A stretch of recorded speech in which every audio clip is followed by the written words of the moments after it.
ActionAid works in 5 locations in Elangatawas, LRP, that is Ilodokilani, Oltepesi, Elangatawas, Singiraine, and Kilonito.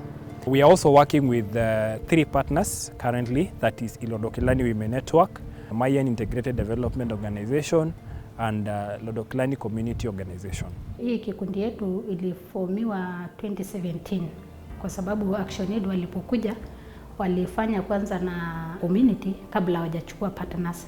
So walipokuja 2017 walichukua partners na ndio sasa tukapata sisi nafasi kama Lodokilani Women Network as a partner with ActionAid.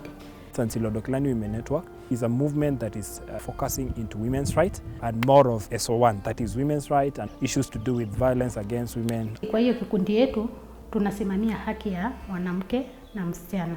Unakuta mama ama msichana upitia dhuluma aina mbalimbali kwa sababu ya ile hali sisi tumechukuliwa kwa kimila yetu ama kwa culture yetu ya Wamasai kama yani tunaonekana kama tuko watu wadogo sana. Yani tunabebwa kama watoto. So unakuta wanapitia katika hali ngumu. Ndio unaona sasa hiyo kikundi tulipo form tulishukuru sana ActionAid vile walitusaidia ku make Lodokilani Women Network tupate kupigania haki yetu kama wamama. So unakuta saa hii kama shule wasichana wako wanaenda shule. Ni vijana tu ndio walikuwa wanasomeshwa. Unakuta mzee yeye akiona msichana ameinuka kidogo already ameshahesabu ya kwamba ako na mali kwa sababu msichana amekuwa. Anasema acha kijana asome na msichana aende kwa bwana. So tunasimamia pia hiyo ndoa ya mapema ya child marriage. The early marriages and the FGM, it really affect the young girls because the Maasai people, sometimes I can say they are very ignorant because if they just see a girl grow up a bit, they do circumcision and even the girl feel that she's mature, is a mother. By that time, if a girl to be given to anybody else for marriage, definitely the girl just have to accept because they cannot argue with the parents. And they really affected before because it was just a girl go to school until when he reached class 4, class 5, he should be removed out of school and given to be married, to be a wife. And it really affected the whole community for that time. Ilikuwa mtoto akifikisha like 10 years, 8, anakuwa anatairi. Mtoto anaanza kusema mimi ni mama, anasema mimi naenda kuolewa, anaanza tabia mbaya, lakini mtoto kama hajafanya hiyo FGM, tunawaadvise na tunawapea hizo sanitary towels, tunakaa tunawaongelesha na mtoto anakuwa tu hivyo na anaenda shule na anamaliza vizuri. Coming to the sector of education, in fact here we are, here is called Nkotukendi Primary. It was nothing here. We have got assistance from the ActionAid, they do construct the 3 classrooms. The children before they were just studying under a tree, so it was a problem. Madarasa kitambo hatukuwa na classes, watoto walikuwa chini ya mti, lakini venye ActionAid wamekuja wakatujengea darasa 3, tunashukuru sana na watoto wetu wako kwa kivuli na ndio maana tunawashukuru. ActionAid has done a lot in this school. It has given us an upper hand in everything we have in this school. They have built 3 classes, very good one.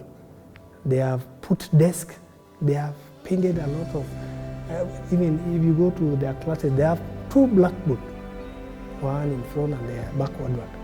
The classes that we built, 3 of them, through that, the national government through NGCDF were able to construct also 2 classrooms there, which was a good one. Even another school that we had built a sanitary block, we also used the same as a model to advocate for additional classrooms, which they received also 2 additional classrooms. Area MP came, he was passing going somewhere else, he came passes here, then he saw the buildings, he asked who has done this, told him it's ActionAid, then he was very happy. He also promised us that he will add another 2 classes together with this, so we have a total of 5 classes. So he saw the classes that have been built by ActionAid, very standard, very good classes, and then he also added 2.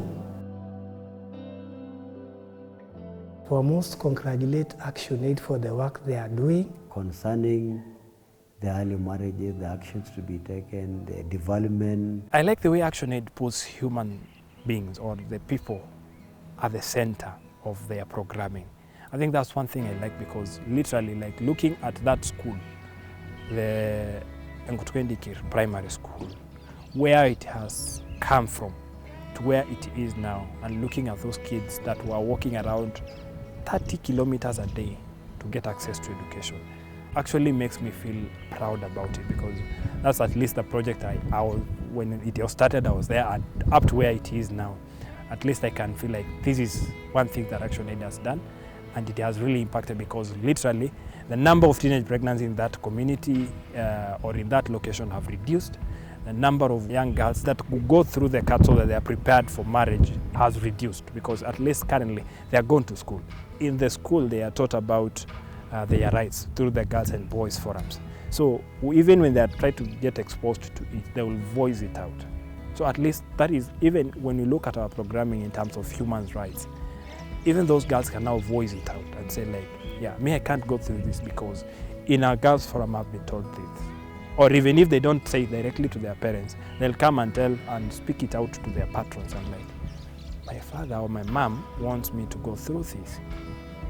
But if we did not invest in building those structures, in building those classrooms, and asking the government to do more through the model that we had set, those girls could have not had an opportunity to be trained about their rights, and also to be informed, or even get that safe place for them. Wamama wako mbele.